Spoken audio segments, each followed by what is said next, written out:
하나님 말씀 함께 나누겠습니다. 이 시간 우리에게 주시는 하나님의 말씀은 신약 성경 에베소서 5장 15절에서 21절까지의 말씀입니다.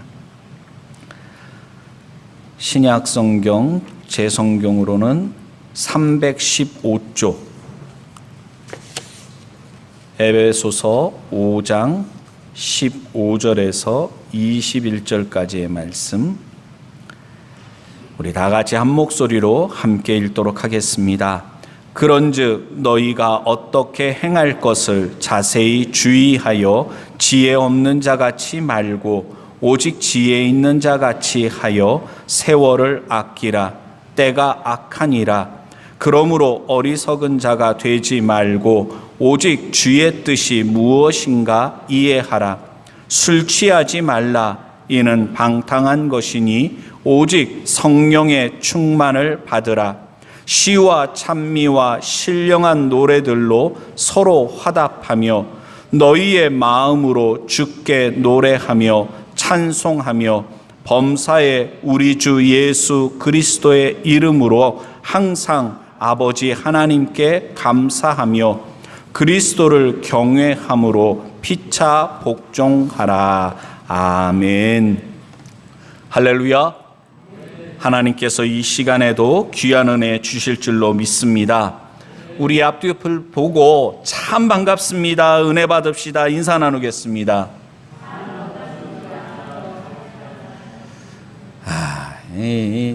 목사가 시킨다고 하기는 하는데 이 진정성이 없구만요.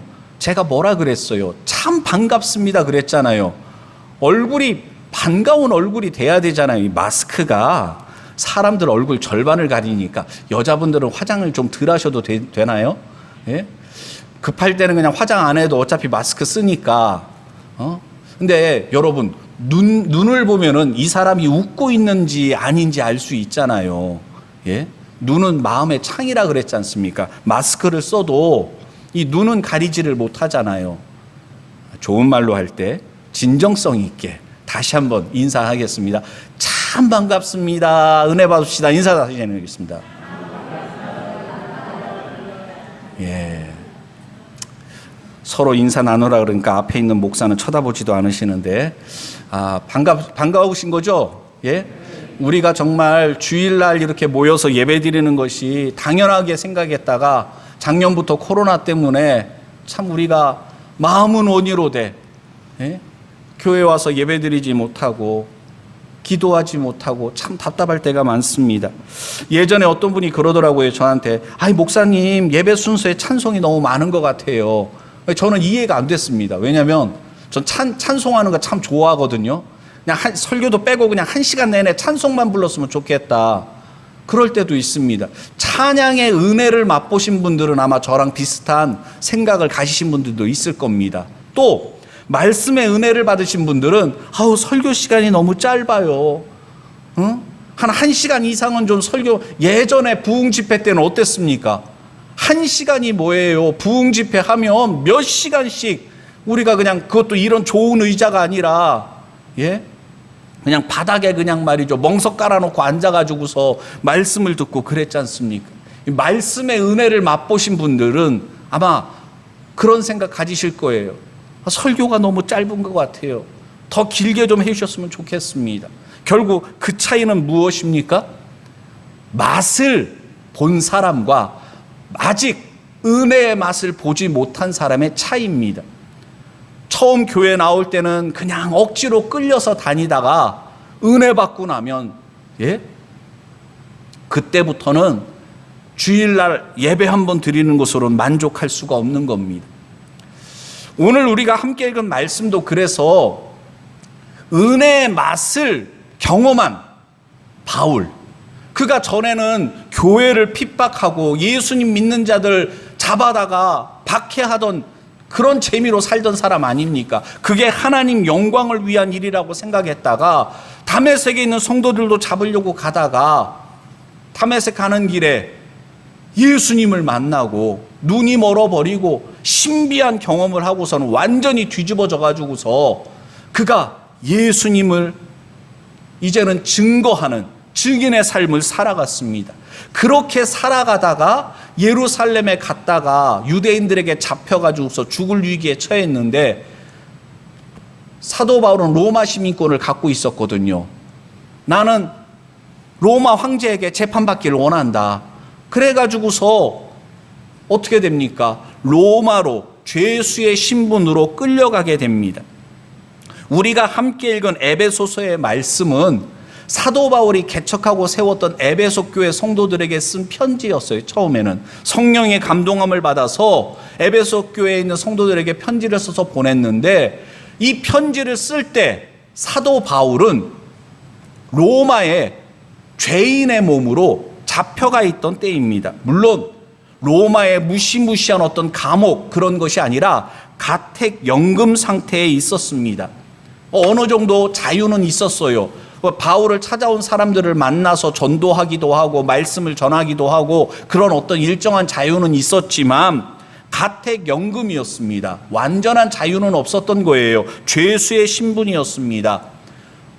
대략적으로 주후 61년, 62년, 한 2년 가까이 가택연금 상태에 있었습니다. 그 상황 속에서 사도 바울은 자기가 사랑하던 성도들에게 편지를 써서 보냅니다. 그게 에베소서, 빌립보서, 골로새서, 빌레몬서, 이런 말씀들이었습니다.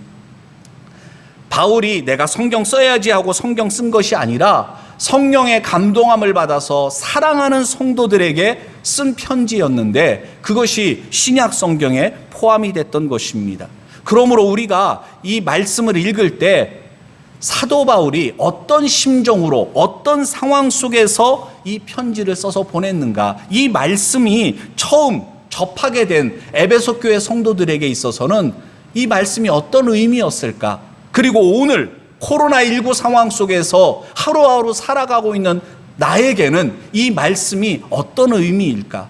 하나님께서 이 시간 나에게 에베소서의 말씀을 통해서 말씀하시고자 하는 것이 무엇일까?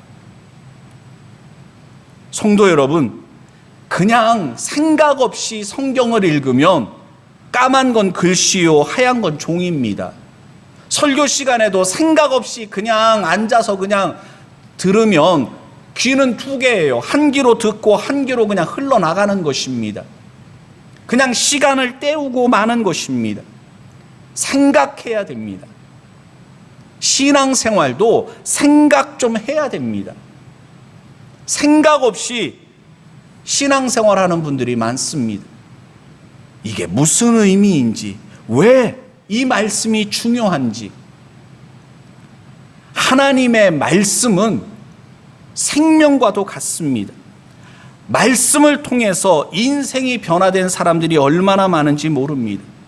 예배도요, 예배 한번 제대로 드리면 인생이 완전히 바뀔 수가 있습니다. 제가 대학원을 소사에 있는 서울신대원 다녔었는데 웨슬레라는 사람이 그런 사람이더라고요. 선교사로 미국까지 갔다 온 사람인데 실패했어요. 낙심하고 절망해서 살아가던 사람인데, 그가 어느 날 우연히 길을 가다가 어떤 한 예배 처소에 가가지고서 말씀을 듣는데, 그것도 설교 말씀도요, 뭐 어떤 사람이 준비해서 한 게 아니라 로마서 서문, 그냥 읽은 거예요. 그런데 그거를 들을 때, 믿음의 중요성, 믿음으로 구원을 얻는구나. 거기서 완전히 성령 체험을 하고 완전히 그가 뒤집어져서 세계적인 위대한 웨슬레가 될 수가 있었습니다. 오늘 이 시간이 그러한 시간이 될 수도 있습니다. 하나님께서 우리에게 말씀하실 때 우리 안에 갈급함과 사모함이 있어야 되는 줄로 믿습니다. 오늘 우리가 함께 읽은 말씀을 보면 15절에 그런즉 너희가 어떻게 행할 것을 자세히 주의하여 지혜 없는 자 같이 말고 오직 지혜 있는 자 같이 하라 말씀하고 있습니다. 너희가 어떻게 행할 것을, 그러니까 이것은 너희가 말하고 행동할 때 자세히 주의해라. 생각 좀 해라. 왜 그렇습니까? 우리가 예수님 믿고 구원함을 얻었다 할지라도, 하나님의 자녀가 되었다 할지라도 여전히 우리가 육신 가운데 살아갑니다. 세상 속에서 살아갑니다. 그래서 우리가 가만히 있으면 죄의 본성에 끌려다니기 딱 쉽습니다. 조금 전까지는 기도하고 말씀 듣고 은혜 받고 그래야지 그랬는데, 은혜 받고 주차장에 나갔는데 누가 주차를 이상하게 돼가지고서 차 빼면서 짜증날 수 있습니다. 예? 말씀을 통해 은혜 받고 내가 이제는 자식들한테 잘해야지 하는데 집에 갔더니 자녀가 사고 치고 있습니다. 문제를 만들어내고 있습니다. 조금 전에 은혜 받은 거 다 까먹고 전쟁이 벌어질 수가 있는 겁니다. 언제든지 마귀는 우는 사자처럼 성도들을 삼키려고 합니다. 받은 은혜를 빼앗아 가려고 합니다. 우리는 늘 영적 전쟁, 영적인 싸움을 하고 있는 것입니다. 그것을 잊지 않고 살아가려면 자세히 주의하여 살아가야 됩니다. 그리고 오늘 설교 제목이기도 한데, 지혜 없는 자가 되지 말고 지혜 있는 자가 되어야 합니다. 왜 그렇습니까? 오늘 본문에서 감옥 안에 갇혀 있는 사도 바울이 에베소 교회 성도들에게 얘기하는 것입니다. 세월을 아껴야 된다. 때가 악하다. 여러분, 이 말씀도 우리가 오해하면 안 됩니다. 세월을 아끼라 그랬으니까 더 성실하게 더 부지런하게 살아야지, 새벽을 깨워야지, 내가 게으르고 나태하면 안 되지, 그러면서 더 이렇게 막 하는데, 여러분, 너무 분주하게 바쁘게 살다 보면 나중에 탈진하게 됩니다. 더 열심히 성실하게 살아가라, 그런 의미라기보다는 오늘 여기 나오는 말씀, 사도 바울이 감옥 안에 갇혀 있습니다. 예?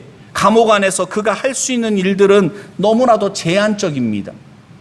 그런데 사도 바울은 내가 지금 여기서 이러고 있으면 안 되는데 빨리 나가가지고서 전도해야 되고 교회를 개척해야 되고 내가 할 일이 많은데, 만약 그런 마음이 있었다면 마음의 평화가 있었겠습니까? 감옥 안에 있는 바울은 얼마나 마음이 불편하고 답답하고, 하나님 빨리 좀 나가게 해주세요, 언제까지 내가 기다려야 됩니까? 그런 생각으로 살지 않았겠습니까? 그런데 사도 바울이 쓴 편지들을 보면 그런 모습이 전혀 없습니다.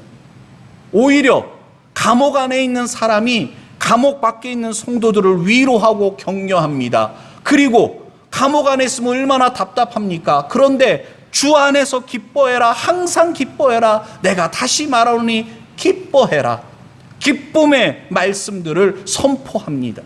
어떻게 그것이 가능했겠습니까? 여기 말씀에서 세월을 아끼라 그랬는데, 헬라어로 보면 이 시간을 의미하는 단어가 두 가지가 있습니다. 한번 따라해 주세요. 크로노스. 그리고 또 하나는 따라해 주세요. 카이로스. 예. 크로노스라는 것은 우리가 일상적으로 시, 분, 초, 예? 연대기적으로 그냥 흘러가는 시간, 그것을 갖다가 크로노스라고 합니다. 그것을 사도 바울이 여기서 말하고 있는 것이 아닙니다. 흘러가는 시간 아깝다, 더 열심히 더 분발하고 더 성실하게 살아가라, 그런 의미로 한 것이 아닙니다. 여기서 말하는 세월, 여기서 사용되는 시간의 의미는 카이로스였습니다. 이것은 뭐냐면 특정한 어느 시간입니다. 세월을 아끼라, 시간을 소중하게 여겨라, 게으르지 말아라, 열심히 살아가라, 그런 의미가 아니라 너에게 주어진 특별한 시간, 지금 내게 주어진 시간은 다시는 돌아오지 않는 시간이라는 것입니다. 하루하루 죽지 못해 살아가는 시간이 아니라, 시간에 끌려다니지 말고 하나님께서 내게 허락하신 시간, 그 시간을 의미 있게 살아가라는 것인데, 여러분들 이 말씀을 이해하는 데 가장 쉽게 도움이 되는 게 뭐냐면 운동선수들을 생각해 보시면 됩니다. 얼마 전에 도쿄올림픽이 끝났습니다. 그런데 그 국가를 대표해서 국가대표가 되어가지고서 어떤 종목의 선수로 올림픽에 나아가게 되면 어떻습니까? 그 경기, 어떤 경기는요, 그 경기 시간 자체는 굉장히 짧을 수가 있어요. 그런데 그 짧은 시간을 준비하기 위해서 몇십 년을 준비합니다. 몇 년 뒤, 뭐 한 달 뒤에 올림픽이 있다. 그러면 선수들은요, 주어진 시간을 갖다가 아주 분 단위로 해가지고서 훈련 계획을 짜고 경기를 준비하는 겁니다. 도쿄에 가가지고서도 올림픽 앞두고 자기 차례가 될 때까지 그 리듬이 끊어지면 안 되잖아요. 최상의 컨디션으로 그 시간에 그 경기에 임하기 위해서 자기의 모든 시간을 거기에 집중해서 맞춰서 살아가게 됩니다. 즉, 세월을 아끼라라는 말씀은 너에게 주어진 시간, 그 시간, 하나님의 영광을 위하여 대가를 지불해라. 의미 있는 시간이 되기 위해서. 세상 사람들은 자기의 즐거움을 위해서 시간을 사용합니다. 그런데 우리는 예수 그리스도로 말미암아 구원함을 얻은 하나님의 자녀인 것을 고백하는 사람들입니다. 그래서 세상 사람들은 내 인생 나의 것이라고 외치면서 살아갈 때, 우리들은, 바울을 비롯한 성도들은 내 인생은 나의 것이 아니라 누구의 것입니까? 예수 그리스도의 것. 예수님께서 십자가에서 피 흘려 그 피값으로 나를 사신 바 되었다. 그래서 이제 내가 사는 것은 나의 꿈을 위해서, 내 만족과 즐거움을 위해서 살아가는 것이 아니라 나를 위해 죽으시고 부활하신 예수 그리스도를 위해 살아가는 것이다. 바울이 감옥 안에 갇혀 있는 것도 왜 갇혀 있는 겁니까? 예수님을 위하여. 바울이 풀려나서 전 세계를 돌아다니면서 선교하고 복음을 전하는 것도 자기의 인기나 명예를 위해서가 아니라 예수 그리스도를 위하여. 그래서 바울은 어느 곳에 있든지 어떤 상황에 처하든지 환경의 지배를 받지 않았습니다. 사람들에게 끌려다니지 않았습니다. 언제나 그리스도 중심의 삶을 살아갔기 때문입니다. 우리가 불행한 것은 내가 원치 않는 질병에 걸렸기 때문에, 내가 원하는 대학에 들어가지 못했기 때문에, 내가 열심히 애쓰고 수고했던 사업이 실패했기 때문에 그게 아니라는 것입니다. 우리가 살다 보면 건강할 수도 있고 아플 수도 있습니다. 잘 나갈 수도 있고 못 나갈 수도 있습니다. 사람들에게 인정받을 수도 있지만 인정받지 못할 수도 있습니다. 그런데 거기에 좌우되면 어떻습니까? 항상 기뻐하는 삶을 결코 살아갈 수가 없는 것입니다. 내 인생 나의 것이라면, 나 중심의 삶을 살아가다 보면 그 사람은 오늘 여기에 나오는 말씀대로 보면 지혜 없는 사람이라는 것입니다. 여전히 하나님과 무관한 삶을 살아가는 사람입니다. 그런 사람들은 결국은 멸망당할 수밖에 없습니다. 어리석은 그런 결과를 가질 수밖에 없습니다. 오늘 여기 말씀에서 18절 말씀, 유명한 말씀이죠. 우리 다시 한번 함께 18절 읽어보겠습니다. 술 취하지 말라. 이는 방탕한 것이니 오직 성령의 충만을 받으라. 아멘. 술 취하지 말라. 어떤 분들은 그래요. 목사님 이거 보세요. 성경에 보니까 술 취하지 말라 그랬지 않습니까? 그러니까 술 먹어도 되는 거 아닌가요? 취할 정도로만 안 먹으면 되는 거 아닙니까? 이런 식으로 생각합니다. 술 먹지 말라고 여기 말씀에서 사도 바울이 에베소 교회 성도들에게 이 권면의 말씀을 한 것이 사실 아닙니다. 술은 대표성을 가진 그런 의미에서 사용되어진 것입니다. 우리나라 선교사들이 한국 땅에 와가지고서 선교를 할 때, 그러니까 초창기, 한국교회 초창기 때 와서 보니까 기가 막힌 겁니다. 일제 식민지 하에 있는 이 백성들에겐 소망이 없습니다. 소망이 없어요. 그러니까 맨날 술을 먹는데, 어떻게 술을 먹느냐면, 선교사들이 자기 나라 고국 땅에서는 술은 대화를 나누면서 가볍게, 또는 뭐 식사할 때 반주로 가볍게 먹는 건데, 한국 사람들을 보니까 죽을 때까지 먹는 겁니다. 예? 술을 먹고 테이프가 끊길 때까지. 이거 안 되겠다. 한국 교회를 세우면서 선교하면서 술 먹지 말라 그런 겁니다. 담배도 마찬가지입니다. 농사 짓는 사람들이 시간이 남아 돌면 도박을 합니다. 노름을 합니다. 그래서 선교하면서 그리스도인은 술 먹으면 안 됩니다. 담배 피면 안 됩니다. 노름하면 안 됩니다. 그런 것들을 갖다가 강조했던 겁니다. 그래서 지금까지도 그것이 한국교회 전통이 돼가지고서 세상 사람들이 교인들을 보다가 너 교회 다니면서 술 먹냐? 저거 가짜구나. 날라리구나. 담배 피면 아이고 장로님이 담배 피면 어떡해요? 집사가 담배 피네? 막 이렇게 되는 것입니다. 교회 다니는 사람들은 그러면 안 되는 거라고 생각하는 거예요. 근데 성경 어디에도 그러면 지옥 간다 뭐 그렇게 말씀한 것은 아닙니다. 그러나 더 중요한 의미에서 이 말씀은 우리에게 무겁게 다가옵니다.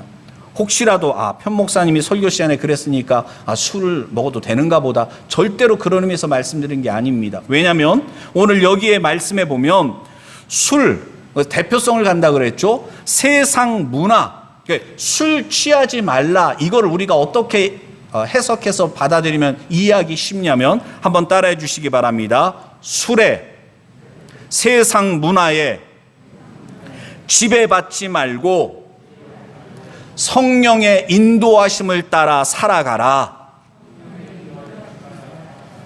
아멘. 술 먹게 되면, 술 취하게 되면 어떻게 됩니까?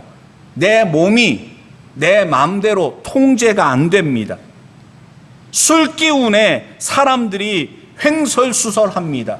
술 먹기 전에는 얌전했던 사람이 술 먹으면 난폭해집니다. 고성을 지릅니다. 술에 지배를 받기 때문입니다. 우리가 이 땅을 살아갈 때 세상 문화, 세상 즐거움에 지배를 받아서는 안 된다는 것입니다.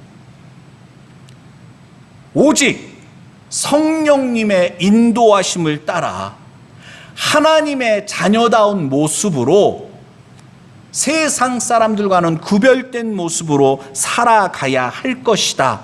그것을 말씀하고 있는 것입니다. 또 이 말씀은 우리가 이렇게 이해할 수가 있습니다. 그건 뭐냐면, 성도들아, 너희가 하나님의 자녀인데, 하나님의 백성일진데 자기 감정에 끌려다니지 말아야 된다. 술 먹고 즐거움에 뭐 해가지고선 사람들, 술 먹은 사람들 중에 어떤 사람들은 지갑을 여는 사람들이 있잖아요. 예? 술 기운에 얼마야? 내가 계산할 거야. 막 집에서 가족들은 말이죠, 쫄쫄 굶고 있는데, 예? 술만 먹었다 하면 지갑을 열어서 그냥 탈탈 터는 사람들이 있잖아요. 어리석은 거란 겁니다. 자기 감정에 끌려다니지 말고 그리스도를 본받아서 예수님의 마음을 품고 섬김의 삶, 사랑하며 살아가는 삶을 살아가야 할 것이다. 그리스도인은 세상 사람들과 달라야 된다. 지혜가 무엇입니까? 세상 사람들이 말하는 지혜와 성경에서 말하는 지혜는 달라요. 여호와를 경외하는 것이 지식의 근본이다 그랬습니다. 지혜의 근본은 하나님을 아는 것입니다. 하나님, 창조주 하나님을 알고, 내가 피조물인 것을 알고 피조물답게 창조주 하나님 앞에서 겸손한 모습으로 나를 지으신 하나님의 뜻에 합한 삶을 살아가는 것이 지혜 있는 사람이라는 것입니다. 그러한 삶을 살아가려고 할 때 술을 먹거나 세상 즐거움에 빠져 있으면 그것에 지배를 받아서 끌려다니게 된다는 것입니다.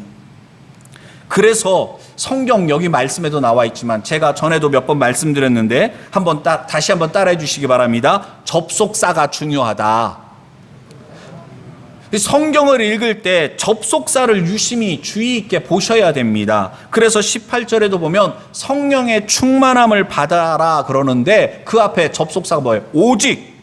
오직 성령의 충만함을 받아라.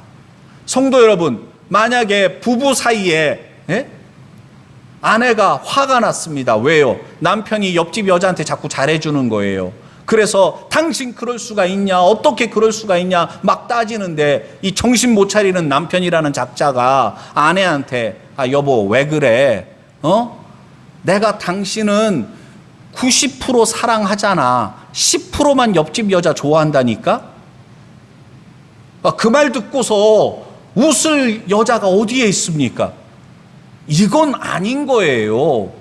사랑은 100%인 거예요. 나는 당신을 80% 사랑하니까 결혼합시다. 20%는 또 딴 여자 좋아하고, 이런 바람둥이하고 결혼하면 절대 안 됩니다. 마찬가지입니다. 예수님께서 우리에게 원하시는 것은 오늘 여기 나와 있는 대로 오직 성령의 충만함을 받아라. 우리는 자꾸만 내가 믿음 생활하는 데 있어서 기왕이면은 좀 학벌도 좀 있어야 되고, 돈도 좀 있어야 되고, 좀 건강도 해야 되고, 내가 뭔가 좀 더 있어가지고서 주님을 위해서 멋지게 봉사하고 헌신하면서 내가 그렇게 신앙생활하면 참 하나님도 영광 받으시고 나도 좀 어깨에 힘주고 그렇게 살아갈 수 있을 것 같은데, 실상은 어떻습니까? 하나님께서 안 도와주시는 것 같아요. 하나님께서 조금만 도와주시면 내가 참 멋지게 신앙생활할 것 같은데, 왜 이렇게 하나님께서 나를 자꾸만 끌어내리시는지, 왜 도와주시지 않은지 자꾸만 그래요.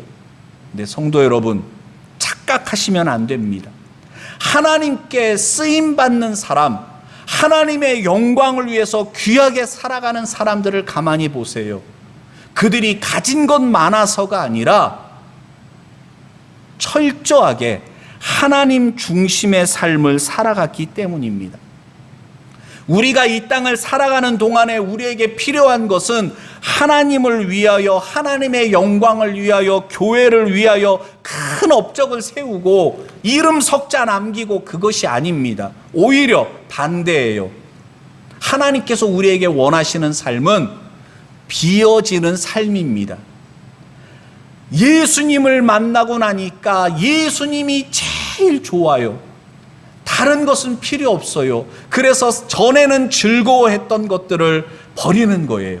이걸 바꿔 얘기하면 불순물을 제거하는 것입니다.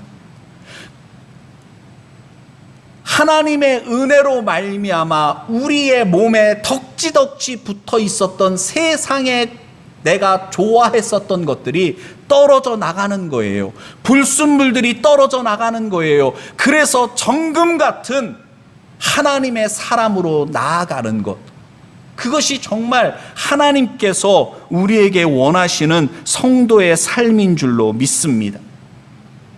성도 여러분, 하나 붙잡아야 됩니다. 하나님의 말씀, 믿음을 붙잡아야 됩니다. 다른 것도 잡고 이것도 잡고 저것도 불가능합니다. 코로나19 상황 속에서 결국 우리가 깨닫게 되는 게 무엇입니까? 이 코로나19가 누구나 걸릴 수 있구나. 얼마 전까지는 걸리면 죽는 걸로만 생각했습니다. 치료가 불가능하고, 그래서 두려움과 공포가 전 세계를 휩쓸었었습니다. 죽음이 멀리 있는 것 같았는데 결코 멀리 있지 않다는 것을 알게 되었습니다. 그런데 사도 바울은 이미 여기 에베소서의 말씀에서 그것에 대해서 말씀했던 것입니다. 세월을 아껴라. 때가 악하다. 이 세상이 악한 세상이다. 그런 의미도 있지만 또 다른 의미로는 세상이 점점점 악해져 갑니다. 주님 오실 날이 멀지 않았다는 것입니다. 종말의 때가 다가오고 있다는 것입니다. 지혜로운 사람은 그 때를 준비하며 살아가는 사람입니다. 성도 여러분, 천년 만년 살 것처럼 주님 앞에 서는 그날을 준비하지 않고 살아가는 사람들이 얼마나 많습니까? 교회를 다니면서 예수님을 믿는다고 하면서도 이 세상에 소망을 두고 땅에서 천년만년 살 것처럼 집에 집착하고, 직장에서 승진하는 것에 집착하고, 결국은 나이 먹어갈수록 우리의 육신은 약해져 갑니다. 그런데 그냥 외모에 집착하고, 다이어트, 건강을 위해서는 필요하지만 너무 거기에 집착하면 그것도 안 됩니다. 성도 여러분, 우리가 왜 살아갑니까? 무엇을 위해 살아가야 됩니까? 생각하며 살아가야 된다는 것입니다. 왜요? 우리에게 주어진 인생은 유한하기 때문입니다. 주님 앞에 설 날이 멀지 않았습니다. 지금 내게 주어진 시간이 얼마쯤 남은 것 같습니까? 10년입니까? 20년입니까? 30년입니까? 우리가 그냥 우리 스스로 내가 앞으로 30년을 산다면 이렇게 인생 계획을 하지만 그것은 결국 우리가 세우는 계획일 뿐입니다. 사람이 마음으로 자기 길을 계획할지라도 그 걸음을 인도하시는 분은 하나님이십니다. 내 인생은 내 것이 아니에요. 내 것이라면 내 마음대로 할 수 있어야죠. 그런데 그것이 아니란 말입니다. 그렇다면 내 인생의 주인 되신 하나님의 뜻이 어디에 있는가? 하나님께서 내게 원하시는 것이 무엇인가? 그래서 여기 말씀에도 17절에 오직 주의 뜻이 무엇인가 이해하라. 하나님의 뜻이 무엇일까? 내게 원하시는 것이 무엇일까? 하나님을 가장 잘 이해하는 것, 하나님의 영 외에는 누가 알 수 있겠습니까? 그래서 성령의 충만함을 강조하는 겁니다. 왜요? 하나님의 영이신 성령님이야말로 누구보다 하나님의 뜻을 잘 아시기 때문입니다. 그래서 우리가 성령의 충만함을 받는 것은요, 여기서 명령형으로 쓰여져 있잖아요. 그리스도인은 누구든지 다 성령의 충만함을 받아야 됩니다. 바꿔 얘기하면 성령님의 지배, 성령님의 인도하심을 따라 살아가야 됩니다. 이건 명령입니다. 믿음이 좋은 사람에게만 해당되는 말씀이 아니라 모든 믿는 자들은 매일매일 날마다의 삶 속에서 자기가 하고 싶은 대로 살아가는 것이 아니라, 자기 기분 내키는 대로 살아가는 것이 아니라 성령님의 인도하심을 따라 오늘 하루도 내 만족과 즐거움을 위해서 살아가는 것이 아니라, 복음성가의 가사도 있잖아요. 나 주님의 기쁨 되기 원하네. 처음 들어보셨어요? 네? 우리가 늘 부르던 찬양이잖아요. 찬양만 그렇게 부르지 말고 사도 바울이 감옥 안에서도 찬송하며 기뻐하며 감옥 안에 있던 다른 죄수들에게 복음을 전하는 삶을 살았듯이, 내가 어느 곳에 있든지, 내가 어떤 형편에 있든지 내 안에 내주하시는 성령님의 인도하심을 따라 하나님의 기뻐하시는 하나님의 뜻을 이루면서 살아가야 된다는 것입니다. 그래서 중요한 게 19절부터 21절까지의 말씀입니다. 우리 다시 한번 함께 읽어봅니다. 시와 찬미와 신령한 노래들로 서로 화답하며 너희의 마음으로 주께 노래하며 찬송하며 범사의 우리 주 예수 그리스도의 이름으로 항상 아버지 하나님께 감사하며 그리스도를 경외함으로 피차 복종하라. 아멘. 성도 여러분, 우리에게 주어진 남은 인생 살아갈 때 가장 가치 있고 의미 있는 것에 우리의 시간을 사용한다면 그것이 무엇일까요? 오늘 여기서 사도 바울은 권면하면서 첫 번째가 예배자의 삶이라는 것입니다. 하나님께 예배드리는 시간은 낭비하는 것이 아니라 가장 가치 있고 의미 있게 우리의 시간을 사용한다는 것입니다. 세상 사람들은 코로나 때문에 위험한데 왜 자꾸 교회에 모여서 그렇게 찬양하고 예배드리고 그러느냐 그럴지 모르지만, 여러분, 초대교회 성도들도 목숨을 걸고 예배를 드렸습니다. 지금도 북녘 땅에서는, 지금도 이슬람권에서는 목숨을 걸고 성도들이 모여서 예배드립니다. 모여서 예배드려야 성만 찬도할 수가 있습니다. 모여서 예배드려야 오늘 여기 나오는 말씀대로 서로 화답하며 찬양하며 예배드릴 수가 있습니다. 여러분, 서로 화답한다는 게 뭐예요? 성도와 성도들이 교제하고 서로 소통하고 서로 하모니를 이루는 것입니다. 그리스도 안에서 우리가 하나 된다는 것은 짜장면으로 통일, 짬뽕으로 통일, 그것이 아니라 서로의 개성을 존중하면서 다양성 속에서 조화를 이루고 하모니를 이루는 거예요. 이 성가대 코로나 때문에 못하고 있는데 소프라노, 엘터, 테너, 베이스, 바리톤도 있고 그러잖아요. 각자 파트별로 찬양을 할 때 다른 사람의 목소리에 귀를 기울이면서 조절하는 겁니다. 맞춰가는 것입니다. 신앙생활에 독불장구는 없습니다. 한번 따라해 주세요. 신앙생활에 독불장구는 없다. 우리가 서인교회 안에서 함께 신앙 공동체로 믿음 생활을 합니다. 조화를 이루어야 됩니다. 하모니를 이루어야 됩니다. 이런 건 좀 아멘 좀 크게 해주시면 좋은데 말이죠. 다시 한번 갑니다. 하모니를 이루어야 됩니다. 예. 우리가 서로를 용납해야 됩니다. 아유, 저 사람 때문에 문제야. 아이, 저 사람은 왜 자꾸 저래? 잘못된 모습입니다. 서로 맞춰가야 됩니다. 약한 자의 약함을 우리가 비난하고 정죄하면 하나 될 수 없습니다. 나도 약한 부분이 있잖아요. 서로의 약한 부분을 품어줄 수 있어야 됩니다. 서로 세워줘야 됩니다. 우리 서인교회는 사람을 세우는 교회가 되어야 합니다. 초신자에게 아유, 저렇게 신앙생활하면 안 되지. 우리도 다 올챙이적 시절이 있었잖아요.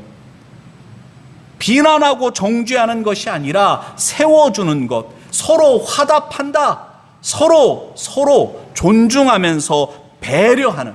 그래서 그리스도인의 가장 큰 특징은 뭐냐면 배려심입니다. 예수님께서 죄인인 우리를 배려해 주시고 오래 참고 기다리셨듯이 하나님 아버지께서 거룩하신 그분께서 추하고 더러운 죄인인 우리들을 용납하여 주셨듯이 우리는 은혜 받았으니 은혜 베푸는 자가 되어야 합니다. 용서 받았으니 용서하는 자가 되어야 합니다. 배려하는 걸 받아봤잖아요. 그러니까 배려하는 겁니다. 제발 아내 여러분들, 남편들 핀잔 좀 주지 마세요. 예? 아내가 없으니까 이런 것도 용기 있게 말하는데, 예? 남자들은요, 강한 것 같지만 아내들의 말 한마디에 상처 잘 받습니다. 강한 것 같지만 여린 게 남자라니까요. 그러니까 아내가 가정에서 남편을 길을 세워줘야 됩니다. 한 명도 아멘 안 하네, 진짜. 얄미워, 진짜. 예? 집에서 남편을, 집에 있는 아이들 키우듯이 하라는 말이에요. 자녀들한테 하듯이 남편한테 하란 말입니다. 남편들도 마찬가지예요.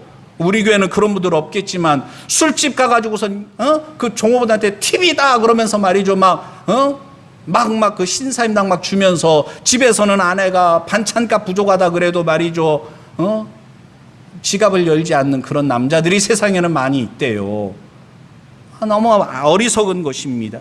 성도 여러분, 여기 말씀에서 우리가 참된 예배자가 돼야 된다. 그리고 성도들이 서로 화답하며 하모니를 이루면서 믿음 생활을 해야 된다. 그러면서 21절에서 그리스도를 경외함으로 피차 복종하라 말씀하셨습니다. 복종하시기를 바랍니다. 남편은 아내에게 복종하세요. 아내는 남편에게 복종하세요. 부모는 자녀에게 복종해야 됩니다. 이건 뭐예요? 자녀를 노엽게 하지 말란 말입니다. 자녀를 위한다고 하면서 잔소리만 늘어나요. 부모님의 말씀이 틀린 것은 아닌데 자녀들이 들을 때 기분 나빠서 귀를 막아버리고 마음을 닫아버립니다. 잘못된 것입니다. 자녀들이요, 부모님께 복종하는 자가 되어야 합니다. 내 생각으로는 아닌 것 같지만 부모님의 말씀에 순종할 때 그 가정에 하나님께서 내려주시는 은혜와 복이 충만할 수 있는 것입니다.